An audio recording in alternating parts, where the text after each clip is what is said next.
ಹೇಗನ್ನಿಸ್ತು cinema? ತುಂಬಾ ಚೆನ್ನಾಗಿ ಮಾಡಿದ್ದಾರೆ.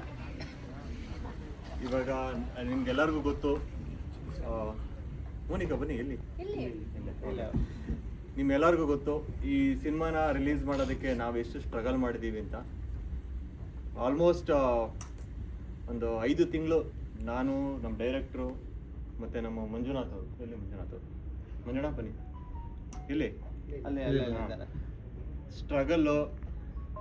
ಆನೆಸ್ಟ್ ಆಗಿ ನಾವು ಇದಕ್ಕೆ ಬೆವರು ಸುರಿಸಿಲ್ಲ, ರಕ್ತ ಸುರಿಸಿದ್ದೀವಿ ಇದನ್ನು ಆಚೆ ತರೋದಕ್ಕೆ. ಸಿನಿಮಾ ಮಾಡೋದಕ್ಕೆ ಎಷ್ಟು ಕಷ್ಟಪಟ್ಟಿದ್ದೀವೋ ನಾನು ಅದನ್ನು ಮತ್ತೆ ಡಿಸ್ಕಸ್ ಮಾಡಲ್ಲ, ನಿಮ್ಮ ಸ್ಕ್ರೀನ್ ಮೇಲೆ ಎಲ್ಲ ಕಾಣಿಸುತ್ತೆ. ನಾವು ಮಾಡಿರೋದು 80% ನೈಟೇ ಮಾಡಿರೋದು ನಾವೆಲ್ಲ ಶೂಟು. ಅಂದರೆ ನಾವು ಒಂದು 2 ಗಂಟೆಗೆ ಸ್ಟಾರ್ಟ್ ಮಾಡಿದ್ರೆ ಬೆಳಗಿನ ಜಾವ 8-9 ಗಂಟೆವರೆಗೂ ನಾವು ಶೂಟ್ ಮಾಡ್ತಾ ಇದ್ವಿ. 5-6 ತಿಂಗಳು ನಮಗೆ ಕೋರ್ಟಲ್ಲಿ ನಾವು ಕಷ್ಟಪಟ್ಟರು, ಯಾರು ಪಟ್ಟಿಲ್ಲ. ದೇವರು ಅಮ್ಮ ನಮಗೆ ಕಾಪಾಡಿ ಇಲ್ಲಿವರೆಗೆ ಕರ್ಕೊಂಬಂದು ಹೋಗಿ ಸಿನಿಮಾ ಮಾಡಿದ್ದಾರೆ. ನನಗೆ ಗೊತ್ತಿ ಸ್ಟ್ರಗಲ್ ಏನು ಅಂತ. Thank you. ಇವತ್ತು ಏನಾದರೂ ಈ ಸಿನಿಮಾ ರಿಲೀಸ್ ಆಗಬೇಕು ಅಂದರೆ ಕಾರಣ ಮೇನ್ ಇಬ್ಬರೇನೇನೆ. ಒಂದು ನಮ್ಮ ಜುಡಿಷರಿ, ಮತ್ತೊಂದು ನೀವು ಮೀಡಿಯಾ. ನೀವಿಲ್ಲ ಅಂದಿದ್ರೆ ನನಗೆ ಬಂದಿರೋ ಟಾರ್ಚರು ಮತ್ತು ಥ್ರೆಟ್ನಿಂಗ್ಸ್ಗಳು ಹೇಳಿಬಿಟ್ರೆ ಬೇಡ. ದಯವಿಟ್ಟು ಮುಂದಕ್ಕೆ ಏನಾಗುತ್ತೋ ಗೊತ್ತಿಲ್ಲ, ಅಷ್ಟು ಸುಲಭ ಅಲ್ಲ ಥಿಯೇಟ್ರಲ್ಲಿ ರನ್ ಮಾಡೋಕ್ಕೆ. ಕಾಣದ ಕೈಗಳು ಆಲೆ ಪೈಪೋಟಿ ಮಾಡ್ತಾ ಇದೆ.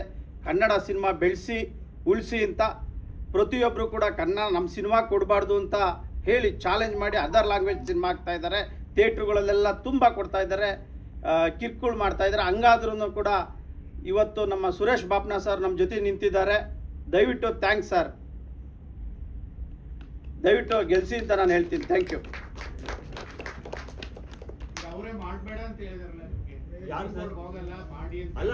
ಬೇರೆಯವರು ಇದ್ದಾರೆ ಕಾಣದ ಹತ್ರ, ಅವರಲ್ಲ ಬೇರೆಯವರು ಅವ್ರ ಹೆಸರು ಹೇಳ್ಕೊಂಡು ಬೇರೆಯವರು ಕನ್ನಡ ಸಿನಿಮಾಗೆ ಇವತ್ತು ಯಾವತ್ತು ಸಿಗ್ತಾ ಇಲ್ಲ ಸರ್ ಥಿಯೇಟ್ರು. ನಾವು 4 ದಿವಸದಿಂದ ಏನು ಸ್ಟ್ರಗಲ್ ಮಾಡ್ತಾ ಇದೀವಿ ಅಂತ ನಮ್ಗೆ ಗೊತ್ತು. ನಾವ್ ಏನೇ ಹೇಳಿದ್ರು ಸರ್ ಸಿನಿಮಾ ಚೆನ್ನಾಗಿದೆ ಅಂತ ಏನೇ ಹೇಳಿದ್ರು ನಡ್ರಿ ನಾವು ಕೊಟ್ಟಿವಿ DC-ಗೆ ಅಂತ ಹೇಳ್ತಾರೆ. ಸಾರಿ, ಇದನ್ನ ಮೆನ್ಷನ್ ಮಾಡೋದು ಬೇಡ ಸಿನಿಮಾ ಹೆಸರು. ಬೇರೆ ತಮಿಳ್ ಸಿನಿಮಾಗೆ ಅದಕ್ಕೂ ಕನ್ನಡ ಸೆಂಟ್ರುಗಳಲ್ಲಿ ಆಗ್ತಾ ಇಲ್ಲ. Kannada centre other language cinema ಆಗ್ತಾ ಆದ್ರೂ ಅಲ್ಲಿ ಆಗ್ತಾ ಇದ್ದಾರೆ. ಕನ್ನಡ ಸಿನಿಮಾ ಉಳಿಸಬೇಕು ಸರ್. ಚೆನ್ನಾಗಿದೆ, ಒಳ್ಳೆದಾಗ್ಲಿ. ದಯವಿಟ್ಟು ಬೇರೆದು ಈ ಕಂಟೆಂಟ್ ಪ್ಲೀಸ್ ಯಾರು ಅಪ್ಲೋಡ್ ಮಾಡ್ಬಿಡಿ. ಯಾವ್ದು ಹೇಳಿ ಈ ಬೇರೆ ಡಿಸ್ಟ್ರಿಬ್ಯೂಷನ್ ಬಗ್ಗೆ ಎಲ್ಲ ಮಾತಾಡ್ತಾರೆ, ಅದನ್ನೆಲ್ಲ ಹೇಳ್ಬಿಡಿ ದಯವಿಟ್ಟು. ಅಂದ್ರೆ ಡಿಸ್ಟ್ರಿಬ್ಯೂಷನ್ ಅಂದ್ರೆ ಇದು ತಮಿಳ್ ಸಿನಿಮಾ ಅದ್ರ ಬಗ್ಗೆ ಎಲ್ಲ ಹೇಳ್ಬಲ್ಲ ದಯವಿಟ್ಟು. ಅದಿಲ್ಲೂ ರಿಕ್ವೆಸ್ಟ್ ಅಷ್ಟೇ. Thank you very much. Thanks support.